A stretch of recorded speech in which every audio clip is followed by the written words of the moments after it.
3, 2, 1.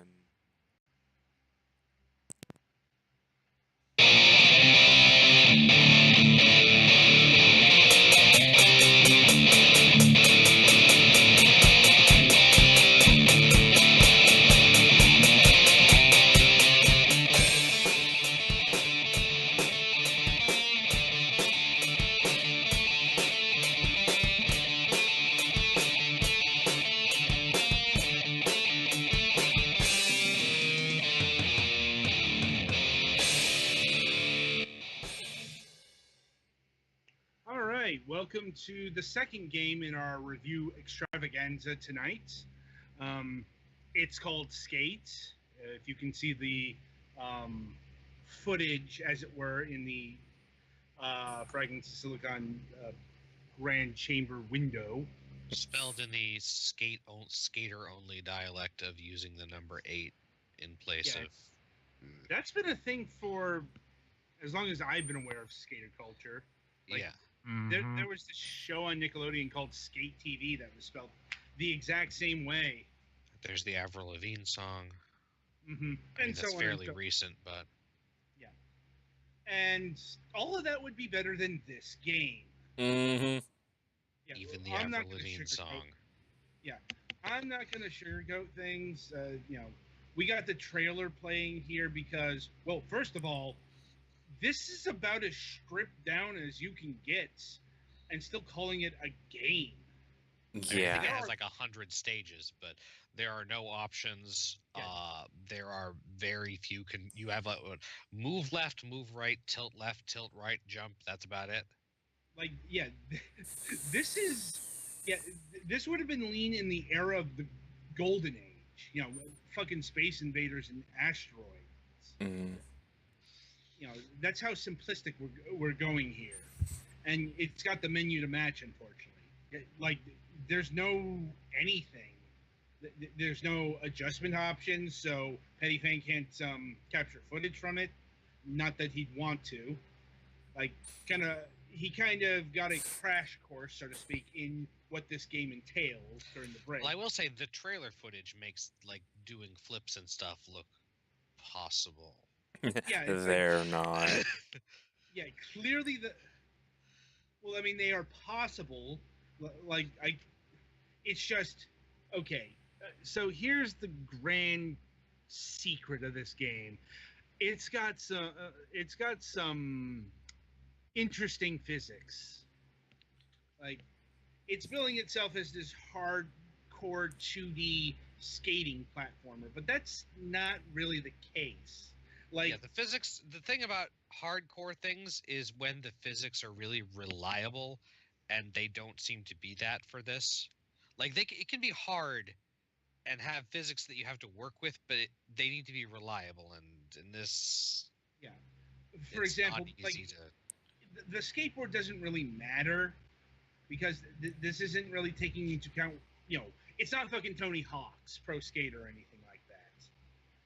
It doesn't actually take into account what skating is and all that shit. It's just that's kind of the means you move forward, and moving forward is kind of the name of the game here, because we've got physics on par with shit like Goat Simulator or Quap or I Am Bread or Quap was more forgiving. The only reason it would be different if you were just running and jumping is that you'd be able to turn around more smoothly, and like you couldn't fall off the board as easily. Mm-hmm. Like fall over. So, I mean, that's kind of what they're going for here. I believe the term the Dark Souls of skateboarding platformers was thrown around in the writer's room. Yep. I'm like, yeah, it's very hard. It's very frustrating. This is what you wish it had the Dark Souls death system. Yeah. So here's the fucking fatal flaw of this game. It punishes you for your progress. I'm like and it's hilarious because in the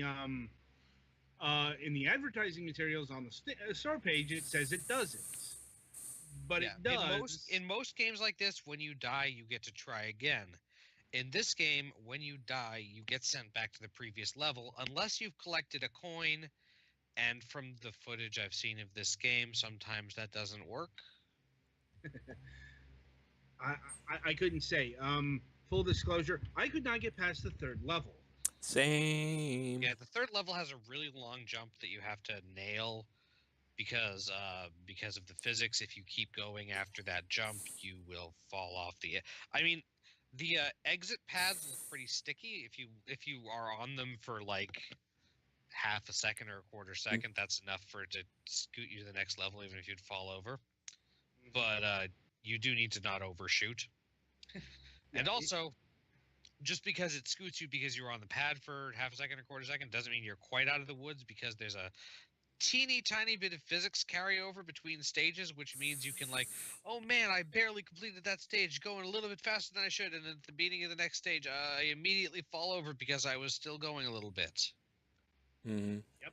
Or I had an issue where it would, I guess I kind of bounced off the pad and I was trapped in midair and I couldn't do anything. Yeah. I mean, I only spent about 45 minutes of the game, and I pretty much saw all I needed to see, because here's the thing. The core doesn't really change. The levels do. Like, the levels get ever more complex, ever more tricky, as you'd expect. And, they do introduce the coin elements, but the core of the game is extremely simple. Like, everything about this game is simple. Now, the graphics are 8 bits in. Yeah, they're like Minecraft, only lower resolution. Yeah, I'm willing to bet that this is some stock asset stuff from the Unity store. Maybe. I'm not saying that's a bad thing or anything. I'm just saying it looks pretty basic, and I think I've seen some of these assets in other games. But the music is this.